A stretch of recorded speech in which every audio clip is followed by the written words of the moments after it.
Hi everyone, today I'm going to take you down to one of my favourite cafes here in Boston, the Greystone Cafe.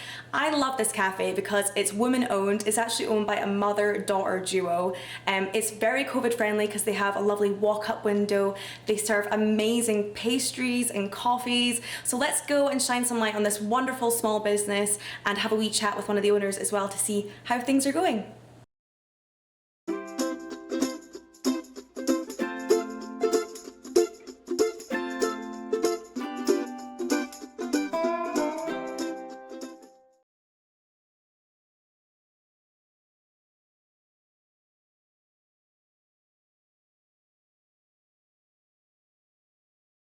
Hi everyone, I'm Iona. I'm here today at the Greystone Cafe on Alston Street with the co-owner Jacqueline, who's going to tell us a little bit about how business is going and about starting a business in the midst of COVID.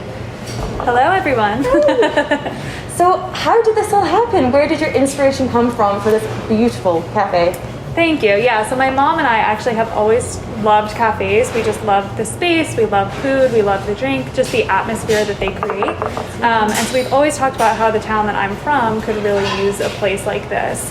I worked for a nonprofit, loved my job, but kind of hit this point where it felt like now or never to try to do something crazy and new before my life changed too much. So I decided to leave my job, knew I needed to get experience working in a cafe.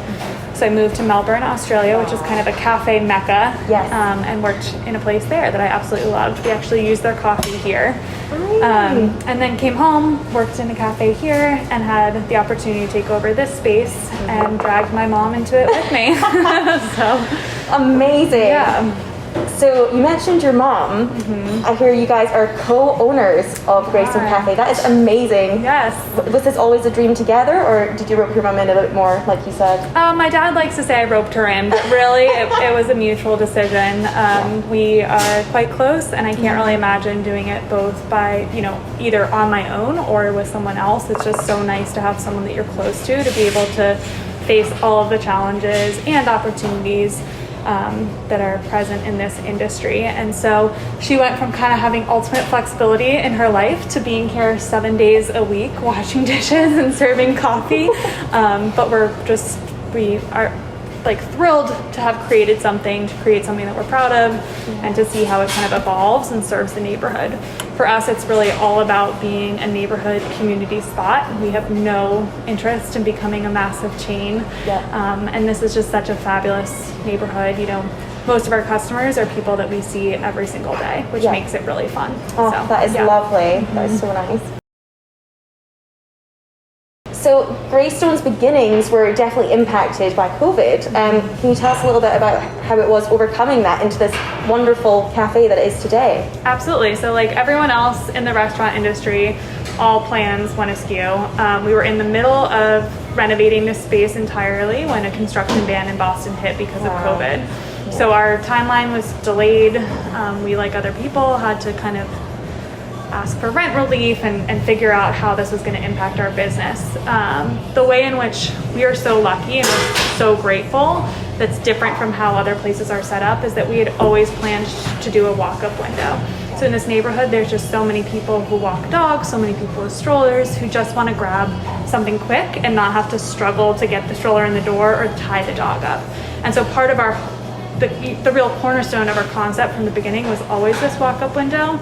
And then when COVID hit, we're super lucky to be able to truly serve things through a window in a way that other places, cafes, restaurants have had to adapt to figure out how to do that and not be properly set up for it. So we're just really lucky that we kind of have an operation that lends itself nicely to the COVID environment, and we're gonna have to figure out how to pivot to do everything versus other places having to pivot to figure out how to operate during COVID. So it's been a challenge for sure, just all these regulations and oh my gosh, the bumps along the way with the construction because of COVID were enormous. And yet at the same time, it's just been great, and it's been a great start.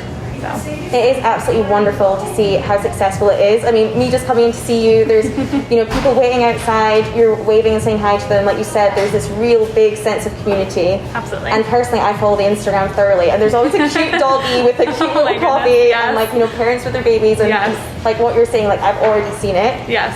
Which is absolutely lovely. Thank you. Yeah, we just started making dog biscuits this week because so many of our neighbors and our customers have dogs, and so now the dogs can get a little treat at the same time. Yes, this is the important things we need to be reporting on in Boston today. Heart-shaped dog biscuits at Greystone. Oh, do you hear that, guys? So, leading on to the menu, what are your favorite 3 things to eat and 3 things to drink from the menu? I know you must love it all, but there must be real winners. Yes, absolutely. So a few things I think really set us apart. So our croissants. So first of all, we make everything in-house. So that's really important to us, just having high quality from scratch items. So our croissants we make in-house and are just fabulous. Plain croissants, we make excellent almond croissants, all of that. Our cheddar biscuits, and we do a breakfast sandwich on the cheddar biscuit called the cheddar bomb, which has kind of become a signature item for us. It's an ancient grain biscuit with a little bit of cayenne and cheese, and it's delicious. If you put it in the microwave even for 10 seconds, it's so good. That's my favorite. So we can feel good about the ancient grains and not too guilty about all the cheese. Exactly, it's just balance, And then our chocolate chip cookies. They were kind of a child of mine. Lots of recipe testing went into it, but we serve them warm. And they have some Malden salt on top, and they're so good. So that's my favorite. I can see why. That sounds amazing. There's just nothing like a warm chocolate chip cookie sometimes.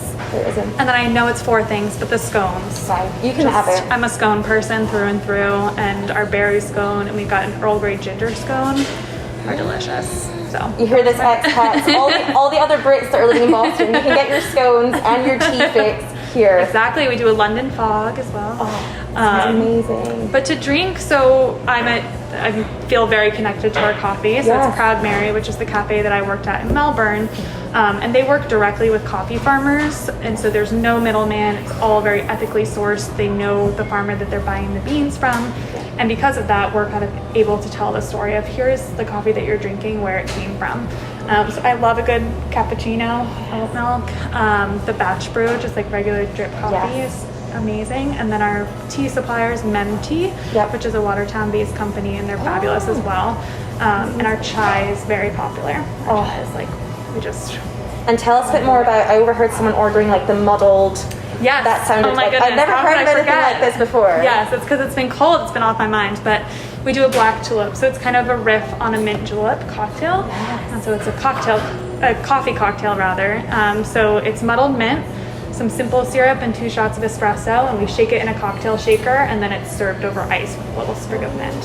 So it's very refreshing, like a minty iced espresso. And you can have like a girl's day in instead of going out. Like you can have this as like a sober cocktail, walking around the common or something. Exactly. And you'll hear the barista shaking the cocktail shaker. It's fun. Yes, I love it. Yes. So what does the future hold for Greystone? I know we're sitting here in your more cafe kind of sit-in area of the cafe. Absolutely. Yeah, so we've just been operating through the walk-up window. This is kind of our provision section here, where we sell things that are made by small batch, ideally local makers, so kind of like masters of their craft. And that's something that's really important to me and my mom, of finding people that really take pride in what they do, that's high quality, and sharing that with the world.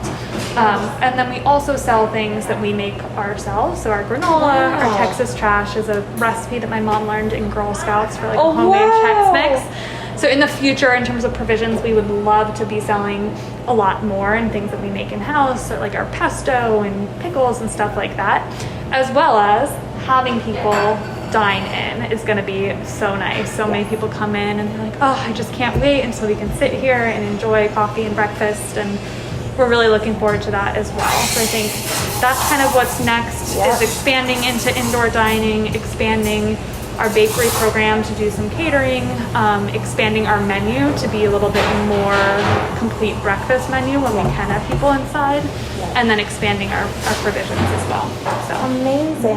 Well, thank you so much for taking the time to talk to you. us today. It's so lovely to see a success story here in the time of COVID. And full stop, it is just beautiful with like the nicest menu ever. Thank So you. it's a gorgeous space, and we wish you all the best. Thank you so much. We appreciate it.